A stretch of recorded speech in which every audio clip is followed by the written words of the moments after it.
Fala pessoal, aqui é o Fernando do canal Liderança Tech e no vídeo de hoje eu quero compartilhar com vocês um workflow de projetos que eu já venho usando tem um tempo. Ele foi sendo amadurecido à medida com que eu fui aprendendo, tropeçando, errando e por aí vai, durante toda a minha carreira. E sem mais delongas, vamos entrar aqui no detalhe de cada uma dessas caixinhas aqui, que o objetivo é explicar o que significa cada uma dessas etapas e o quanto que ela pode contribuir na entrega de um software maduro, robusto, resiliente e que fique claro para todo mundo o que cada etapa vai entregar e qual que é o ganho que a gente se tem de quando a gente separa e enfileira todos esses passos aqui, tá? Até chegar no grande final, que é a entrega do software em produção. Beleza? Então vamos lá. Se vocês repararem aqui, está dividido em duas grandes partes, certo? Eu tenho o upstream e eu tenho o downstream. A ideia aqui não é entrar muito no detalhe do que é o upstream, quais são os passos, enfim, os frameworks que o pessoal usa. Talvez aí num outro momento eu explique e a gente entra um pouco mais no detalhe do que é o upstream e como que a gente toca essa parte, tá? Onde eu quero destrinchar com vocês é a parte do downstream, tá? Mas só para deixar claro, caso você não saiba o que é o upstream é o momento onde as ideias elas são validadas e amadurecidas para que se tornem software, funcionalidades, sistemas, features e por aí vai, tá bom? Então, nessa etapa que a gente começa a testar e validar essas hipóteses. Com tudo isso testado e validado, a gente vai para o operacional, que é onde eu quero entrar no detalhe aqui com vocês, que no caso é essa coluna aqui do downstream, tá bom? Se vocês repararem aqui, o nosso primeiro item desse fluxo de projetos é o refinamento de produto. O que significa essa etapa do refinamento de produto? Eu até separei aqui um comentáriozinho bem bacana, que é o seguinte: é a apresentação das regras de negócio, é o objetivo do que está sendo proposto, dando uma visão clara da jornada da funcionalidade, do que precisa ser desenvolvido, o que o time vai fazer, quais são os ganhos de se desenvolver determinada funcionalidade e por aí vai, tá? Nesse ponto, é super importante que o time questione, que as pessoas levantem todas as suas dúvidas, que tudo fique muito bem claro, tudo muito bem definido, porque é a partir dessa etapa e desse entendimento é que nasce os casos de uso, tá bom? Aqui eu estou chamando de caso de uso, mas resumidamente o caso de usos são as histórias de usuários que o PM ou o PO do seu time costuma escrever, tá bom? Eu trouxe aqui um exemplo de história de usuário para poder ilustrar e esse exemplo aqui vai acompanhar a gente ali pelas próximas etapas. A ideia desse exemplo aqui é deixar claro o que é um caso de uso, tá bom? Então, aqui nesse primeiro caso de uso do exemplo que eu trouxe, é o seguinte: eu, como cliente, quero poder adicionar itens do meu interesse no carrinho de compras e ter uma visão de quanto vai custar os itens selecionados. Esse caso de uso, ele nasce do entendimento do refinamento de produto, tá? Então, com o caso de uso descrito, a gente passa para uma etapa que é muito importante, que é o BDD. Só para deixar claro aqui, o BDD ele é uma forma de desenvolvimento orientado a comportamento, tá bom? E ele tem 3 pilares, que é dado, quando e então. Eu separei aqui, deixei 2 exemplos de BDD no gatilho aqui para vocês, para poder explicar de uma forma mais clara, para poder ficar bem ilustrativo o que significa e o que é esperado dessa etapa. Então, para poder ficar tudo muito bem amarrado, cada caso de uso ele precisa ter ele precisa ter alguns BDDs escritos, tá? Existe uma quantidade ideal? Não. Existe o que faz sentido para cobrir tudo aquilo que o caso de uso está propondo. E aqui no meu caso, eu trouxe 2 cenários, que é o seguinte. Primeiro cenário, adicionar produto ao carrinho. Dado que o usuário está vendo uma página de detalhes de produto, quando o usuário clica no botão adicionar carrinho, então o produto é adicionado ao carrinho e a quantidade de itens é atualizada. O que isso significa? Aqui, o que é esse comportamento? Existe ali uma tela de listagem de algo, dos produtos, sei lá, de destaque, enfim, esse ponto não é importante, até porque não tá sendo pedido no caso de uso. Mas aqui o legal é a parte comportamental da coisa, tá bom? Então, quando é clicado em algum produto, esse produto ele precisa ir para o carrinho, e a partir do momento que ele é separado no carrinho, eu preciso adicionar a quantidade de itens do carrinho. Isso significa o quê? Que quando eu sair do carrinho, que os produtos precisam ser adicionados? Não. Quando eu entrar no carrinho, os produtos precisam ser adicionados? Não. Eles precisam ser adicionados quando eu clico no carrinho, no botão adicionar produto, e aí automaticamente o produto vai para o carrinho e lá essa contagem é feita. Tá bom? Então, tem um comportamento muito específico aqui que orienta o que precisa ser feito baseado no exemplo do caso de uso. Vamos para o segundo cenário. Remover o produto do carrinho. Dado que o usuário está na página do carrinho de compras, quando o usuário remove um produto do carrinho, ou então o produto é removido do carrinho e o valor total é recalculado. Então aqui, seguindo ali a mesma ideia do primeiro caso de uso, nesse segundo aqui seria a remoção do produto e os valores precisam ser recalculados. Então aqui eu estou especificando exatamente o que precisa acontecer quando o usuário remove um produto do carrinho. E se vocês repararem bem, todo o comportamento está baseado no dado, quando e então. E quanto mais comportamentos estiverem descritos, melhor vai ser para a gente poder garantir a entrega do caso de uso. Tá? E aqui entra num ponto que é muito bacana, que é o desenvolvimento orientado a comportamento, e não simplesmente a gente desenvolver e entregar aquilo de comportamento que a gente acredita, que a gente espera que é o que o caso de uso está pedindo. Então, quando a gente desenvolve orientado a comportamento, os casos de uso, eles precisam suportar toda a parte do BDD e o desenvolvimento da tela, o desenvolvimento das APIs e, enfim, dos sistemas, das features que estão sendo discutidas, elas passam a ser orientadas a toda essa parte comportamental. E isso faz uma diferença muito grande na hora do desenvolvimento, tá bom?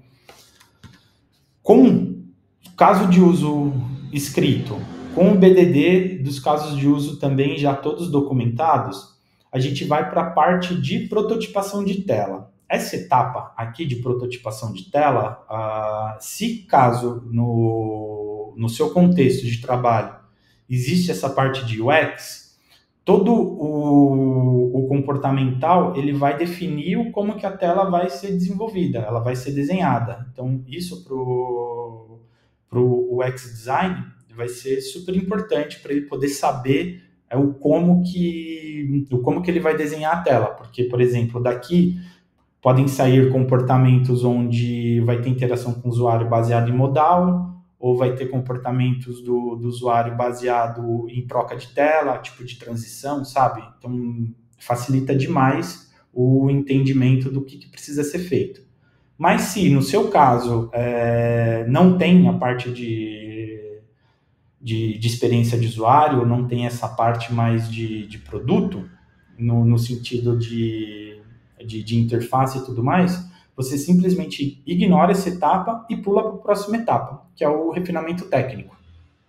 E do refinamento técnico, um negócio que é muito importante aqui é você deixar claro, tá claro na cabeça de todo mundo o que é esperado de um refinamento técnico, tá bom? Porque o refinamento técnico, ele não é um rito somente para discussão, para falar de como que as coisas vão ser desenvolvidas. Precisa estar claro o que é esperado de resultado de saída de um refinamento técnico. O como, quando que eu vou dizer que um refinamento técnico foi bem feito. Quando os outputs combinados com o time, do que o seu time, do que você considera importante, eles são satisfeitos, são entregues de fato. Eu trouxe para vocês aqui alguns exemplos de outputs que eu considero importante e que já me ajudou muito no passado, me ajuda muito hoje ainda, e eu tenho certeza que pode ajudar vocês também. Eu separei alguns itens aqui. Mock dos endpoints, Swagger, os esquemas, diagrama de sequência, mapa de integração com outros sistemas. Então, por exemplo, se o que eu quero dizer, né, com isso, para poder deixar bem claro aqui o que é o item 5. Se o seu sistema interage com sistemas de outros times, como que é a integração desses sistemas? Sabe, é um sistema que é online ou é um sistema que é batch? É importante tudo isso tá documentado, porque a estratégia de tecnologia, ela depende disso. Se é um sistema online, eu vou desenvolver de um jeito. Se é um sistema que não é online, eu vou desenvolver de uma outra forma. Esses 5 pontos aqui eu considero eles importantes, mas é interessante você não se limitar a eles. Você adaptar tudo isso para o seu contexto, para o seu cenário, se você tem front-end, se você não tem front-end, se você é só back-end e não tem front, ou vice-versa, tá bom? Aqui é bacana deixar tudo muito claro, o que é o esperado e, obviamente, documentado, porque, afinal,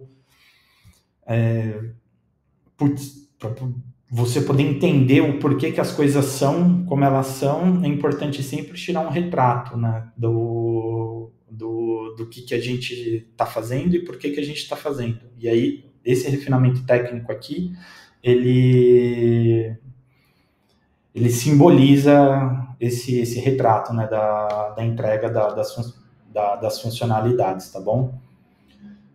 Se vocês repararem aqui, dentro do downstream, né, que é a parte operacional, todos esses pontos que eu passei, eles estão aqui numa coluna destacada de planejamento, porque apesar de ser a parte operacional da funcionalidade, a gente ainda não está desenvolvendo ela de fato. A gente está planejando e separando as entregas e como que a gente vai desenvolver tudo isso.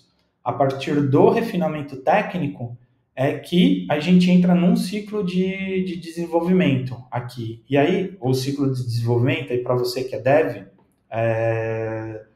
não foge muito do que você já faz no dia a dia, eu acredito, tá bom? Porque aqui, aí a gente entra para o desenvolvimento das funcionalidades, baseado no refinamento técnico, e que é baseado no BDD, que é baseado nos casos de uso, e que é baseado naquele grande refinamento de produto.